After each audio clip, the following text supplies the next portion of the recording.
One of my favorite classes in college at Princeton was the scientific revolution. And something really interesting happens across cultures when there's a scientific revolution. So, to explain what happens, I'll reference the fact that a couple hundred years ago, about 500 years ago, people still believed that the Earth was the center of the universe and that the sun moved around the Earth. And there was a lot of data that showed that that was true. And it was believed that for a very long time. Copernicus was one of the first to collect data that showed that the Earth revolved around the sun, as did the other planets. And what's interesting is that because there's this deeply held belief for so long, with data to support that belief, we look up and it looks like the sun is moving across the sky. So when there is data to, that makes us think that this is true, and then there's counter data, if many of us have believed this for a long time as a culture, it takes a very long time for our minds to take in this new information and this new data because we have a hard time assimilating this new information. So we clutch on to the old beliefs. And what happened to Copernicus was that his book that he published with this data was banned.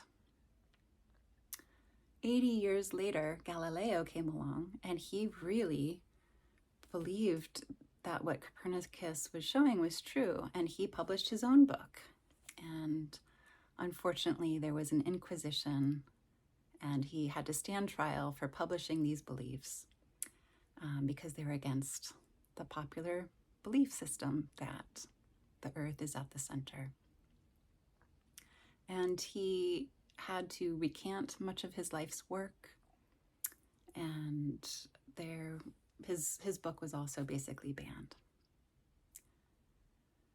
So this information is so helpful for us because it normalizes this process we go through as human beings, that if we have parts of us that have a deeply held belief about something about ourselves, even with new data and new information that says that might not be accurate, this belief we've been holding about ourselves the whole time for so long, it will be hard to assimilate this new information.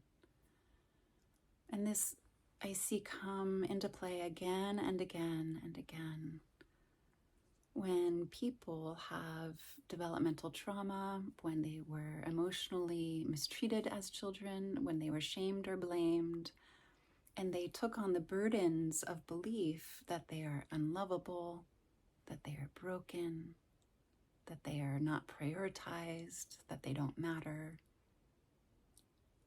And they tend to walk through life with many parts of their system structuring themselves around this belief and holding on tightly to this belief. And when people around them, especially it tends to be people closest to them and the closest relationships in their lives, interact with them, they can't take in this new information that they are cared for or loved.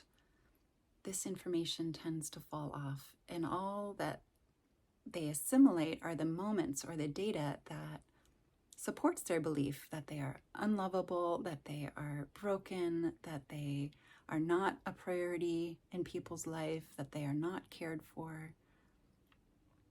And it's just helpful to know that this happens. And this is true too if we look at a Vietnam veteran who's been through a war and has had grenades thrown at them, or their buddies. If they're in a relationship and they walk through the door and their partner throws them an avocado, their system typically will respond as though it is a grenade. It is a grenade.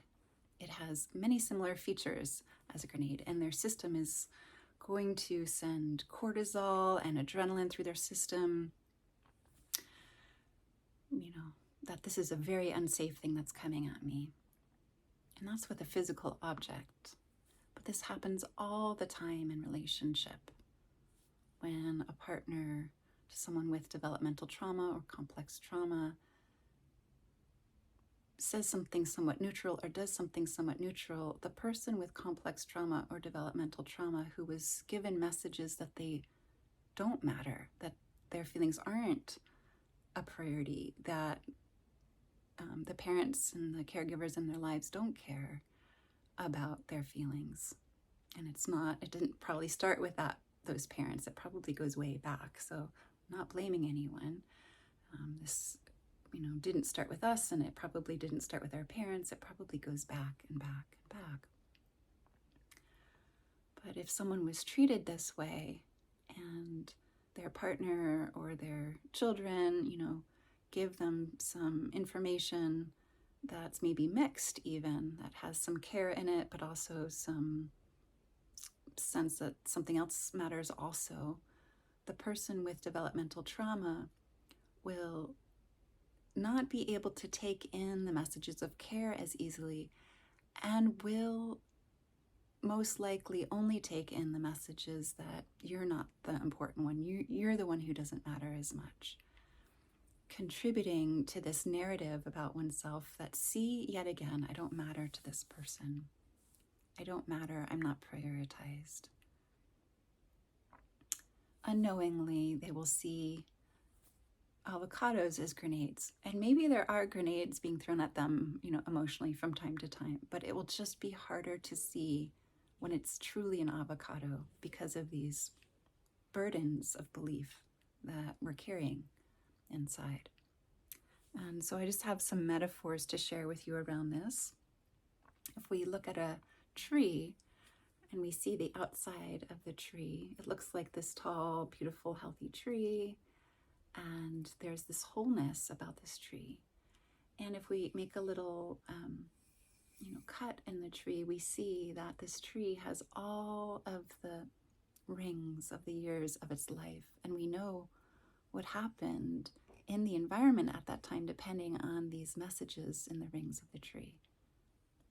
And so what's on the inside is still there within us, needing our attention when we're ready, when we have the resources available, when we can work with the parts of ourselves that feel ashamed of this, that judge ourselves. We can do this deeper inner work of bringing some healing to those knots, those areas of trauma that are there and need attention, often really, really need our loving attention. Another metaphor is the Russian doll, where we are whole and we have parts, and we have parts within parts within parts. So this is true for all of us. We all have vulnerable little ones inside. I think this is the smallest one. Oh, there's even a smaller one. And even little ones we don't even know are in there. So this is just to let you know you're not alone, that this is true across all the ages and stages of scientific revolution. When we carry a belief about ourselves for a long time, these little ones that have these beliefs about us deep inside don't think we're lovable and have a hard time assimilating information that says people do care about us, that says that people do prioritize us, even though we might feel absolutely unprioritized, absolutely not cared for, absolutely unloved. That yes, it could be some data that is coming our way, but we also might be missing data that we are cared for, that we are loved. And that also has to do with the burden of belief that these sweet, vulnerable little ones are carrying inside of us. And I'm hearing another one maybe. Oh my goodness. And there's another one. So I wish you, whoever you are watching this, I wish you some compassion and curiosity. If you're feeling unloved, oops, I dropped the little one.